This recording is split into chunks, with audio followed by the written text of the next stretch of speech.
Good morning students. இன்னைக்கு நம்ம data types பார்க்கலாம். இப்போ சி ப்ரோக்ராம்லேயும் டேட்டா டைப்ஸ் இருக்கும். எல்லா ப்ரோக்ராமிங் லாங்குவேஜ்லையுமே நமக்கு டேட்டா டைப்ஸ் இருக்கும். இந்த டேட்டா டைப்ஸ் வந்து பார்த்தீங்கன்னா இது வந்து ஸ்டோர் ஆகிற இடத்த பொறுத்து இருக்கு.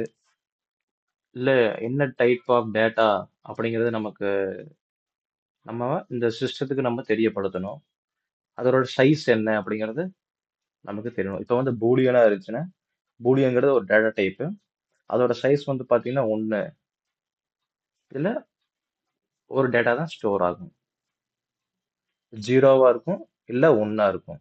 இந்த மாதிரி இன்டீஜரா இருந்துச்சுன்னா இது வந்து டேட்டா இதோட ஸ்டோர் ஸ்பேஸ் வந்து பார்த்தீங்கன்னா 16 பிட்டு.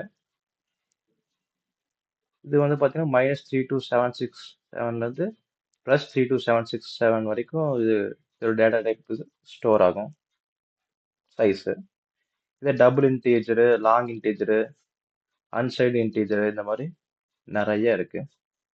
டைமரு, கவுண்டரு அதுவும் டேட்டா டைப் தான். இதில் 16 பிட்டு, 32 பிட்டு, 64 பிட்டு இது எல்லாத்துக்குமே தனித்தனி ரேஞ்ச் இருக்கு. ஒவ்வொரு டேட்டா டைப்புக்கும் ஒவ்வொரு ரேஞ்ச் இருக்கு. சும்மா பேசிக்ஸ் மட்டும் பார்க்கலாம். இந்த பூலியனுக்கு எக்ஸாம்பிள் சொல்றேன். 0 ஆர் 1. இதோட சைஸ் வந்து பார்த்தீங்கன்னா 1 தான். இப்போ ஒரு இன்புட் போடுறேன் x0, ஒரு அவுட்புட் போடுறேன் y0. கம்பேர்,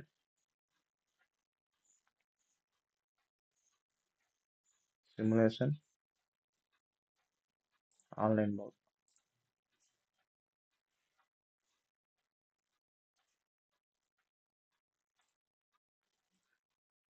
இப்போ வந்து பார்த்தீங்கன்னா இப்போ 0ல இருக்கு.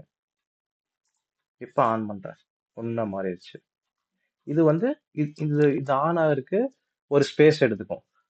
அந்த ஒரு மெமரியில ஒரு ஸ்பேஸ் எடுத்துக்கும். இது வந்து பூலியன் அப்படிங்கிறது வந்து ஃபர்ஸ்ட் இது பூலியனோட டேட்டா டைப்பு. இதோட சைஸ் வந்து 1 அப்படிங்கிறது அந்த மெமரிக்கு சொல்லணும். அப்பதான் அது ஸ்டோர் ஆகி நமக்கு அவுட்புட்டா கிடைக்கும். இதுதான் வந்து கான்செப்ட்.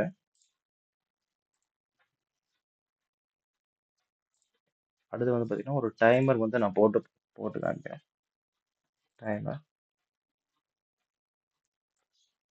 Timer 0 constant value. இதுல நீங்க கான்ஸ்டன்ட் வேல்யூ போடுறீங்களா, இதுல மேக்ஸிமம் நீங்க எவ்வளவு வேல்யூ வரைக்கும் போட முடியும்னு நினைக்கிறீங்க? இது வந்து பாத்தீங்கன்னா 10,000,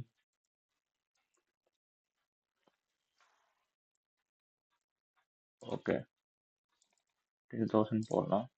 மேக்ஸிமம் வந்து பாத்தீங்கன்னா 3 to 767 வரைக்கும் தான் போட முடியும். பாருங்க 16 பிட் வரைக்கும் தான்.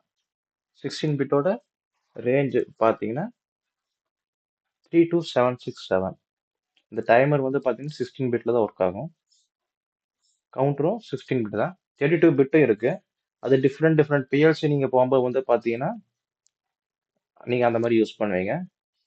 நீங்க இப்போ ஒரு டைமர் யூஸ் பண்றீங்கன்னா அது என்ன பிட்டு என்ன டைமரு அப்படிங்கிறது உங்களுக்கு தெரிஞ்சுக்கணும். அதுக்கு தகுந்த மாதிரி தான் நீங்க வேல்யூ அசைன் பண்ண முடியும். இப்போ 3 to 767 வரைக்கும் நான் யூஸ் பண்ணிட்டேன். இப்போ பாருங்க 8ன்னு போடுறேன், வேல்யூஸ் வந்து எடுத்துக்காது. ஏன்னா 16 பிட் டைமர். இப்போ உங்ககிட்ட நான் ஒரு கொஸ்டின் கேட்கறேன். இப்போ எனக்கு இப்போ நீங்க இந்த டைமர் வச்சு ஒரு ஒரு ஒரு நிமிஷம் கழிச்சு ஆன் பண்ணணும், 2 நிமிஷம் கழிச்சு ஆன் பண்ணணும் அப்படின்னா நீங்க டக்குன்னு போட்டுருவீங்க. இப்ப ஒரு 5 மணி நேரம் கழிச்சு எனக்கு ஆஃப் பண்ணணும் ஒரு மோட்டரை, இல்ல 5 மணி நேரம் கழிச்சு ஆன் பண்ணணும் அப்படின்னா நீங்க என்ன பண்ணுவீங்க? இந்த வேல்யூ இந்த 3 to 767க்கு மேல போகக்கூடாது. ஆனா வந்து எனக்கு 5 ஹவர்ஸ் கழிச்சு எனக்கு மோட்டார் ஆன் பண்ணணும் ஆஃப் பண்ணணும் அப்படிங்கும்போது என்ன பண்ணுவீங்கன்னு யோசிங்க. அது ஒரு கொஸ்டின். இந்த பேசிக் டேட்டா டைப்ஸ் இதுதான். இது வந்து நீங்க பாத்துக்கங்க. எல்லா ப்ரோக்ராமிங் லாங்குவேஜ்களுமே இது இருக்கும். Long word, double word, long reel இதெல்லாம் பார்த்துக்கங்க. டேட்டா டைப்ஸ் வந்து எதுக்காக யூஸ் பண்றேன்னா மானிட்டர் பண்றதுக்கு. Input memory. இன்புட் சைடுல மெமரி இருக்கும். இப்போ நம்ம ஒரு ஒரு பிட்டை ஆன் பண்றோம்னா அது வந்து நமக்கு அங்க வந்து அந்த மெமரியில வந்து அது என்ன டைப் ஆஃப் டேட்டா டைப் அப்படிங்கிறது அதுக்கு ஃபர்ஸ்ட் தெரியணும். பூலியனா அந்த மாதிரி தெரிஞ்சுட்டு, பூலியனா இருந்தா அதுக்கு ஒரு சைஸ் வந்து ஒன்று அதை அலகேட் பண்ணிக்கும். ஒரு சைஸ் அப்படியே அலர்ட் பண்ணிக்கும். அது 0 இல்ல 1 தான் ஸ்டோர் பண்ணும். அதுக்கு தகுந்த மாதிரி நமக்கு அவுட்புட் கிடைக்கும். இதுக்காக தான் டேட்டா டைப்ஸ் இருக்கு. ஜஸ்ட் இது பார்த்துக்குங்க. தேங்க்யூ.